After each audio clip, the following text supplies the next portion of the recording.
Meredith Molinari here on the PlayStation LiveCast. It's been an amazing day one here at E3, but we're not done yet. I would like to welcome my guest, Sefton Hill, who's the game director of Rocksteady. Batman Arkham Knight releases in like a week. Oh my gosh. Okay, so there's so much to talk about. I know we got a little bit of time to talk about some things before the press conference, but I want to get right into it. Dual play. Yeah.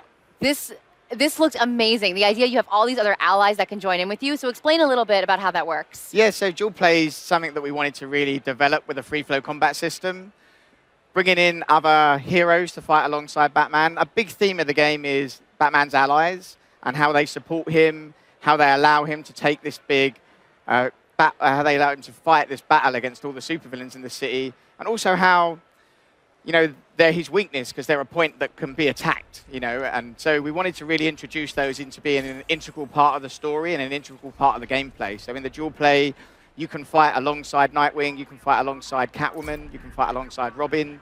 You can also do a little bit of Predator stuff with them as well, so it's even mixed into a bit of puzzle solving. So it's now, how is the transition between each of the characters? It's just seamless transition. You can yeah, it's one button press, and you can seamlessly switch between the two at any time. The AI carries on fighting with the other character, and then you can use special moves between the two characters as you switch as well and build up your combo. Oh, nice. So like if you know that there's a certain move that Catwoman does that is going to be useful in this particular scene to beat this particular bad guy, you can just switch right over to her and then switch right back to Batman. Yeah, straight L1 press and camera straight over. Game goes into slow-mo and sort of spins around and you move between the two. Yeah, so it's as seamless as that. That's so great. Okay, now we're looking at an actual demo here right now. Yeah, this is Ian playing live. He's bring up the most wanted wheel here. That's your basically the way you select your different missions in the city. And the city's full of great content for the player to play and choose from. And the idea behind the game is that all the supervillains, following the death of Joker, he was kind of the chaotic figure which stopped these people working together. And so all the supervillains now have realized, well, without Joker here, we can work together, we can team up to destroy Batman, destroy the hope that Batman stands for in Gotham. So what you're seeing here is Firefly. Firefly is going around and he's actually destroying all the fire stations in Gotham. I just like to point out, this has never been shown before. This has never been shown before, first time ever. So you can see Firefly burning through the streets. It's actually quite a tough challenge, so we've given Ian, my lead designer, he's playing through here, taking on this tough challenge of hunting down Firefly through the streets with his jetpack, dropping off these napalm bombs, and basically using the power slide to charge up the boost so he can get up close enough behind Firefly and take him down. As I say, all the different supervillains are attacking Gotham in different ways. It's a coordinated attack on Gotham, so it's a really hard challenge for the player. It's a really hard challenge for Batman. That's why it's unlike any of the other games we've made, because it's everyone teamed up. And that's why it's such a focus. And everyone has, you know, something different they're going to bring to the table. And when we were looking at last night in the press conference, you know, there was a lot of speculation about some of the things we were seeing. You know, I know we saw online in the dev diaries that Riddler has robots. And then I swear I thought I saw something like zombies maybe in there. Yeah, so what we showed in the press conference last night was actually the opening 4 minutes of the game. Wow. It's right at the start of the game and it's setting up the story of the game. So you have... we show clearly that Joker's dead, because a lot of people didn't believe he's dead. So just to confirm, Joker gets cremated right at the start. Joker is dead. And then we move on to Gordon doing this introduction, sort of setting up the fact that Gotham's about to be attacked. And you play the role of a policeman inside the diner where there is a chemical weapons attack, effectively, where he's been influenced by Scarecrow's toxin. So that's what you saw at the start there. And really gives you an idea firsthand of how dangerous Scarecrow's toxin is. Yeah. Now, there's another thing that I've been really obsessed with this game is the Arkham Knight himself. You know, just coming from all the other Arkham games and also just the world of Batman, this is a brand new character. Yeah. There's no history, there's no backstory. I mean, what type of design challenges and just narrative challenges do you face by inserting a brand new character in a world that's so highly developed?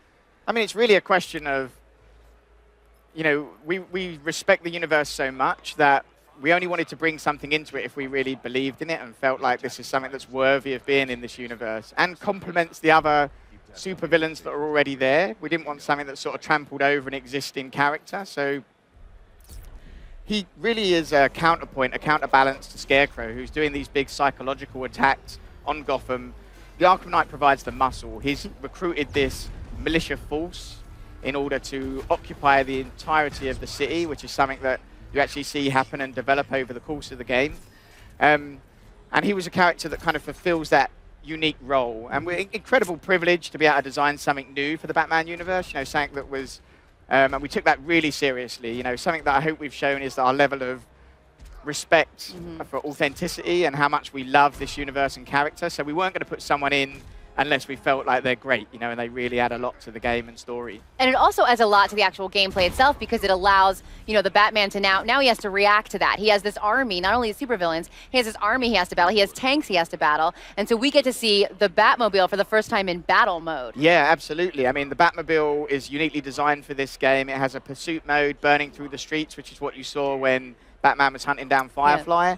And then it also transforms into battle mode, one single button press, and boom, the wheels splay out to give the car added balance when it fires, and you can fight tanks and the various drone forces that the Arkham Knights brought in. So, yeah, the Batmobile is something that is Batman's ultimate gadget. It's not a new and different gameplay experience separate to Batman. It's something totally implicit in everything that Batman does in the game. So that was really important to us, that it's not a separate thing. It's Batman's 12th and most important gadget.